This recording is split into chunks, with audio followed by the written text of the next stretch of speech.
వికారాబాద్ జిల్లా SC ST వర్గీకరణపై supreme court తీర్పును నిరసిస్తూ రిజర్వేషన్ బచావో సంఘర్ష్ అలాగే భారత్ బంద్ లో భాగంగా ఈ రోజు వికారాబాద్ జిల్లా కేంద్రంలో గల ఆర్టీసీ బస్ డిపో ముందు నిరసన వ్యక్తం చేస్తూ బస్సులను అడ్డుకున్న మాలలు ఐక్యవేదిక ఈ రోజు ఏమంటారు శాస్త్రీయబద్ధంగా వర్గీకరణ చేస్తే బాగుంటుంది.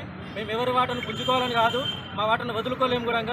కాబట్టి ఎస్సీ కార్పొరేషన్ లోన్లలో కానివ్వండి, దళిత బంధులో కానివ్వండి, ఇతరత్ర ఉద్యోగాలలో కానివ్వండి, ఎవరు ముందంజలో ఉన్నారో ఒక్కసారి మీరు నివేదికలు తెచ్చుకోండి. అధికారులకు అన్నీ తెలుసు. కాకపోతే ఈ మా సోదరుడు మందకృష్ణ మాదిగ గారి మాటలు వాళ్ళు మభ్యపడి వాళ్ళ ప్రలోభాలకు లొంగి ఈ బీజేపీ వాళ్ళు ఏదైతే ఉన్నారో వర్గీకరణ కోసము వీలైతే మీరు చట్టంలో 1/4 మెజార్టీ కావాలి. కాకపోతే మీరు రాజ్యాంగ ధర్మాసనాన్ని తప్పుదోవ పట్టించి మీరు అశాస్త్రీయంగా తీర్పు ఇచ్చడం అనేది దుర్మార్గము.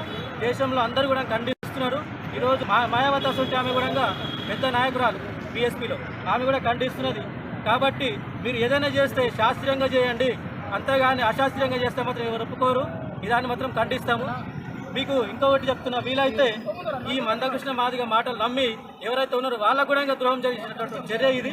కాబట్టి దయచేసి మీరు ఏదైతే చేస్తే శాస్త్రీయంగా ఎవరు ఏమి ముందంజలో ఉన్నారు, ఎవరు వెనుకంజలో ఉన్నారు, ఎవరి మాట ఎవరు గుంజుకోరు.